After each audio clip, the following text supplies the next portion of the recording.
Today we're going to cover how to use composite cycles to blend fillet radii that may or may not require 5-axis, but we would want to use 5-axis to keep a consistent tool contact point on the surface. If you haven't seen our original video, which would be the composite radial 5-axis machining video, I'd encourage you to go look at that first, because a lot of the information in that video I may or may not cover in this video, and it may actually answer a few questions before you get into learning how to use the composite cycle for what I'm about to show you. So let's go ahead and get started. First things first, I want to create my groundwork, and the groundwork is going to be a combination of the correct work plane with the correct feature. So to start off, let's go ahead and create the correct work plane here, and my work plane is going to be, well, I just called it 180. So why did I choose this work plane over any other? The reason why I chose this one, or the reason why I created this one, was because the W vector, or my blue vector, or Z vector, is pointing in the direction of where I want the tool to approach. So if I wanted the tool to approach along the V or green vector here, I would want to change my W or my blue vector in that direction.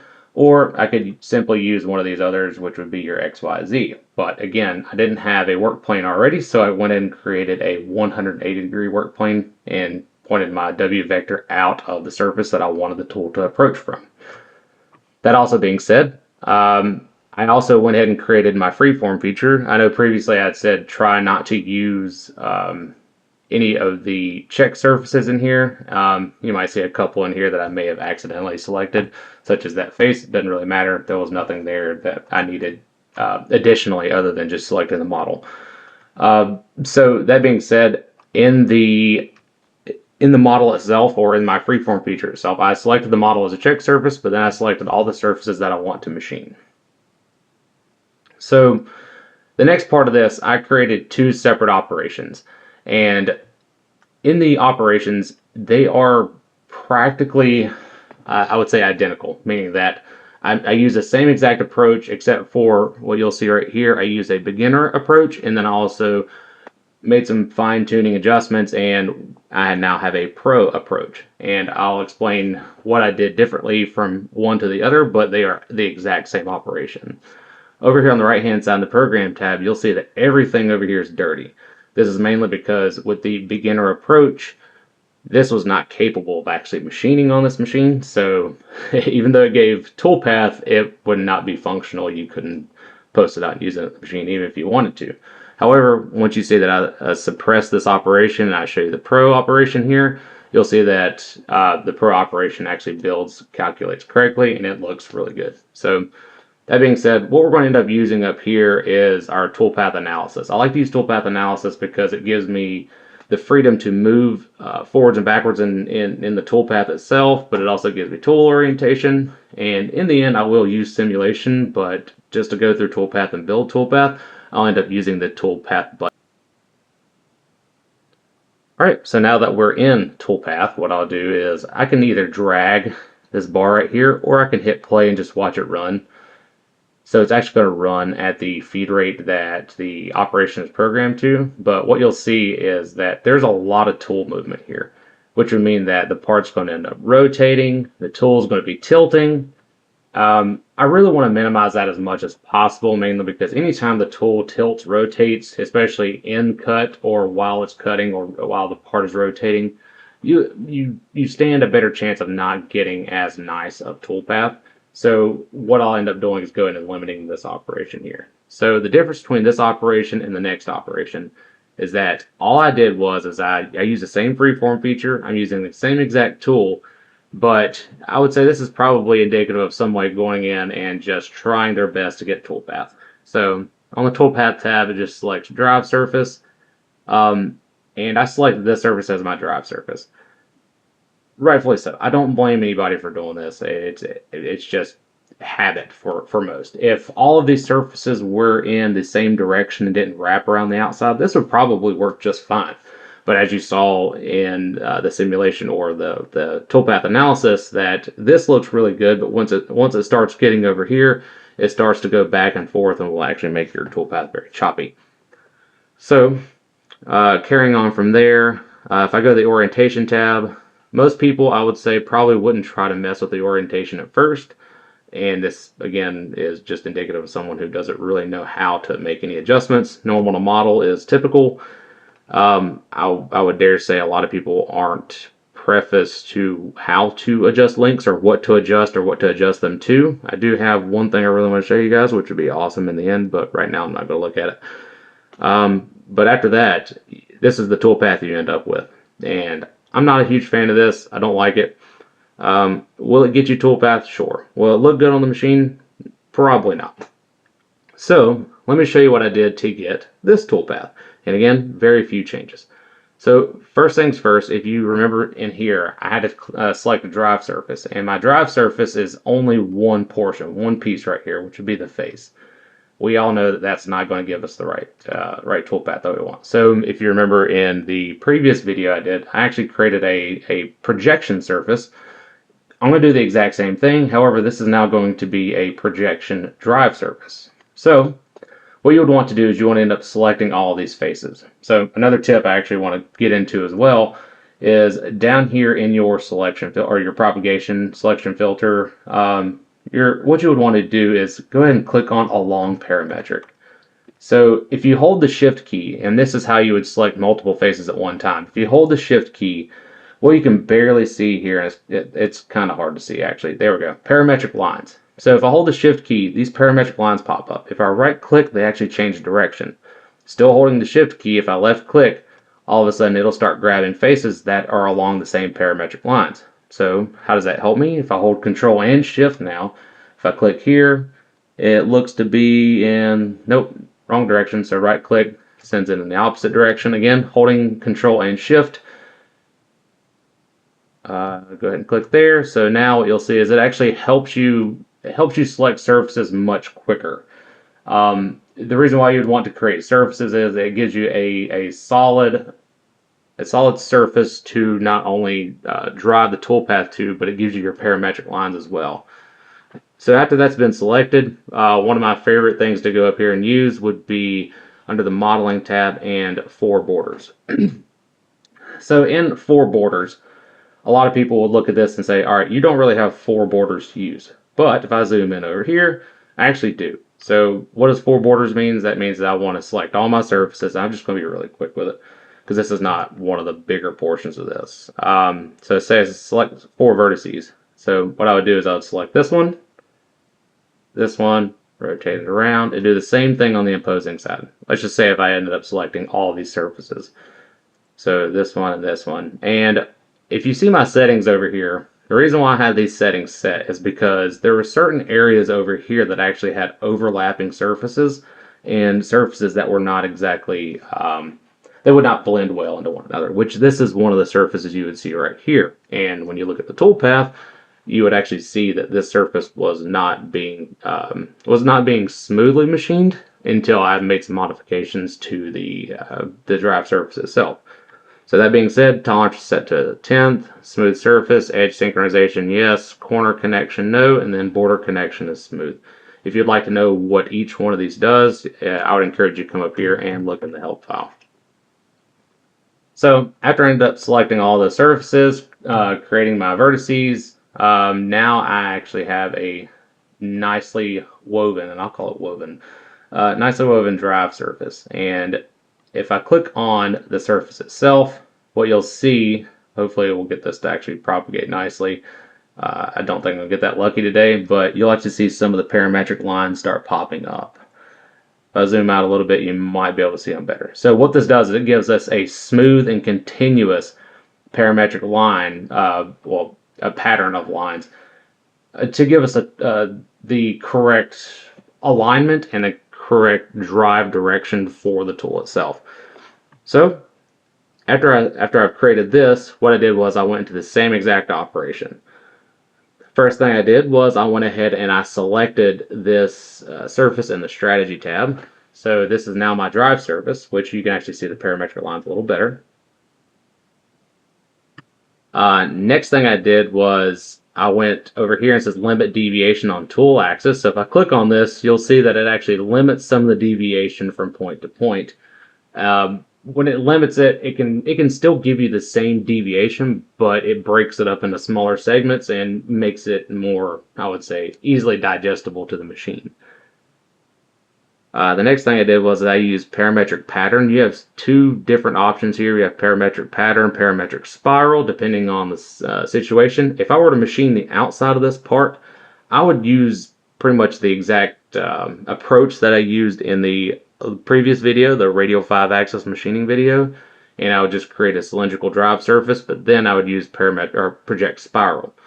In this case, I want to use project parametric pattern, which will give me a smooth and continuous pattern for my toolpath, but it won't necessarily try to make it spiral.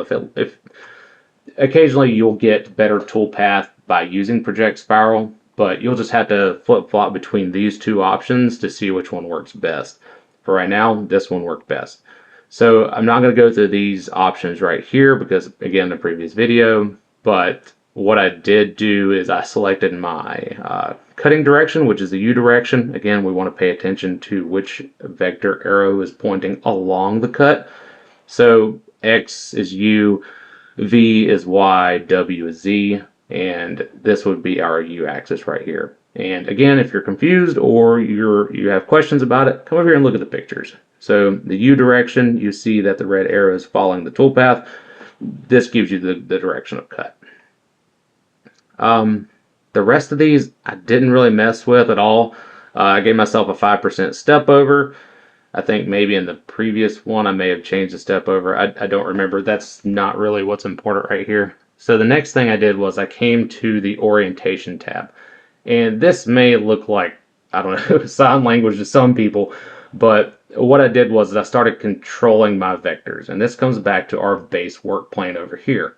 So I wanted to limit my angle width, which gives me the V-axis. So the V-axis is right here. So first things first, I set my V-axis to 75 to 90 degrees, which respectively, if I am able to grab right here, if I were to look down the throat of the part, this would be 0. So in that case, what I would want to do is, I'm just going to rotate my part around here real quick. If you're unaware of how to manipulate the part like I just did, if you hold control and use your arrow keys, you can actually rotate it around in increments. I think the standard increment's 15 degrees, but if you go to your file options, you're able to find where it allows you to change which increment that using your control and then arrow keys will move your part around in the interface. But anyways, so right now I have 75 to 90 degrees. That means that my tool right now would be 0 if it were straight up and down on our V vector. So if I hold right arrow key and hold control, I'm able to rotate. So that means that now my tool is able to rotate as little as 75 degrees, but at most would be 90 degrees. So this would be my limitation of rotation axis here for let's just see, this is a B-axis machine, so that'd be my B-axis. All right, and now we have the second angle limitation. So I use my W-axis of feature plane, which if you can see here, I'm going to rotate it back a little bit. This is my W-axis. So what does that mean? That means that I'm able to, by the way, also if you hold control and you center mouse click on the white line or the vector that's moving through the middle of the part right here, it'll allow you to rotate around that vector as well. Just trying to throw in as many hints as I possibly can, or tips I possibly can. But now it says angle min and max. This is where people get hung up because they think that my min means that I can go 0 to 35 degrees. That is true. However, if you think of this as a cone, meaning that if I didn't have this first angle limitation and I said limit angle with W-axis of feature plane, that means that I'm able to do this of 35 degrees. So there's pros and cons of doing this, which if you're thinking of a cone, you're able to rotate in any direction around the W-axis 35 degrees. However, I want to limit it first 75 to 90 degrees to get my orientation this way. But then I want to set my 0 to 35 degrees, and this will allow me to rotate, we'll say conically, but realistically it's going to move back and forth because we already limited one axis. Technically speaking, we would have 15 degrees of freedom here for a conical movement, but let's not get into that more than we already have. So now we have 0 to 35 degrees of rotation here for the tool to rotate. Next, and this is probably one of the bigger parts of why things work and why things don't work, and that's going to be the links. To be completely honest, these are system default values right here for entry and exit, so I'm not going to really go into those. I will show you one tip that I mentioned previously in the video here in a second. But the biggest thing right now would be to look at the rapid links. I believe our default is probably box tool vertical. If you wanted to right click in this box and hit system default, it'll give you the default values. Not really going to go back to that more than I absolutely have to. So right now I'm going to stay on the radial around axis. And the reason why I want radial around axis, which is your button right here, is because now I can actually dictate how it approaches and retracts from the cut without having to pull out of the cut. It would end up rotating this direction, which we saw over here on this toolpath, but rotate this direction and come back around. Now I'm forcing it to rotate around the z-axis and a radial offset factor. So the radial offset factor default setting is 1. You can actually set that to a negative value. What that is that the radial offset factor is how far the tool is going to retract away from the part for a safety distance. If you want it to be closer, you can actually set this to like -2 if you wanted to bring the tool down closer to the part for it to retract, move to the next location, and then go back into the cut. Right now 0.1 serves me just fine, so I'm just going to leave that alone. Other than that, I didn't change anything else. So I can hit OK on here. I'd rather not know if I accidentally scrolled over top of one of these boxes, so I'm just going to hit cancel on here. And this is the toolpath that I ended up with. So I know some people may look at this and say, well, why am I getting these swirls right here? Why am I getting these lift up points, such as these two here and that there? That is because of how the tool would approach this corner over here and would approach this corner down here. As you can tell, these are sharp corners, and we would also get this movement down here, which most people would say, yeah, you would see that on the part. It would look terrible. No, you wouldn't. These are soft lead in, lead out points, so these are actually going to radially, and we'll just say have a ramp angle to it leading up off of the part. So by that point, you would have enough overlap between the machining that takes place over here and the machining that takes place over here by that blend corner there, that by the time that you would take away any of your deflection, that wouldn't even come into account anymore. Even if it did, you could change your step over, you could change your feed rate just to slow it down a little bit, just to get rid of some of the, I don't know, the scalloping that could potentially happen there. But I would not worry about it in the least bit. I would run this toolpath without hesitation. So that being said, I'm going to come up here and I'm going to suppress this operation, which gives me my clear links that are over here. By the way, if you didn't know, the solid check mark over here means that this was calculated with stock in mind. The one that has the hollow arrow or hollow check mark over here, that means that it was calculated without stock in mind. It didn't make a difference with my toolpath. It's not going to. I'm not considering stock whenever I'm coming over here for machining. So that's why I left it out, just to make the calculation faster. So that being said, let's come over here and we'll go back to toolpath. And what you'll see is the exact same thing that I had programmed will happen here shortly. And if I just hit play on it, what you'll see is you'll see a smooth and continuous toolpath where the tool is rotating and shifting within the bounds and limits that I had set. So as you can tell, this lifted back off and it actually swirled back around, so it looped back around just to get back into the cut, but you can also see where it's making contact on the surface. So some people may get confused here as to why this is looping like it is. This is because it's trying to maintain the same contact point all the way around as it's rotating into position and out of position.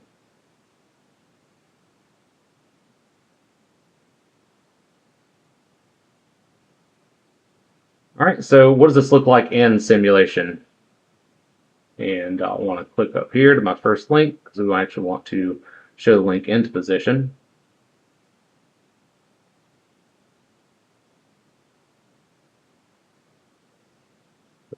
Single step a few times. You may notice that it's sticking out quite a bit. This machine actually has a z-axis limit that's pretty close to the end of this part right here, so I just had to extend it out. This is not an actual production part. So let me slow this down, and what you'll see is the head and the rotary axis moving together in order to machine this.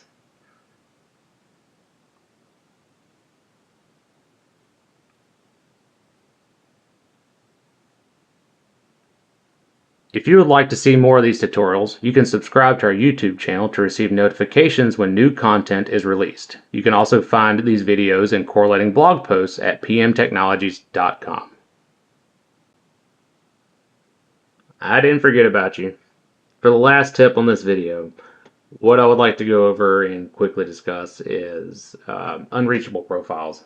So what I've found and what has worked really well in the past, I know I went through here and I said that these are just the default values, but if you ever run into unreachable profiles, what you'll find is if you click the plus sign right here and you come over here to the radius and lateral plane, you can make adjustments here to your radius in, radius out, swing angle. By the way, you can put a negative swing angle in here just in case.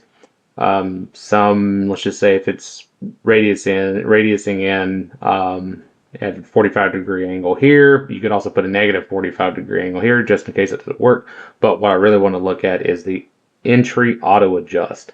There is an option here for unreachable profiles. I would say 9 times out of 10, if I do have an operation that gives me unreachable profiles, if I set it to 4 unreachable profiles and I set this for entry and exit both, most of the time I can get good toolpath. But again, that was the last tip.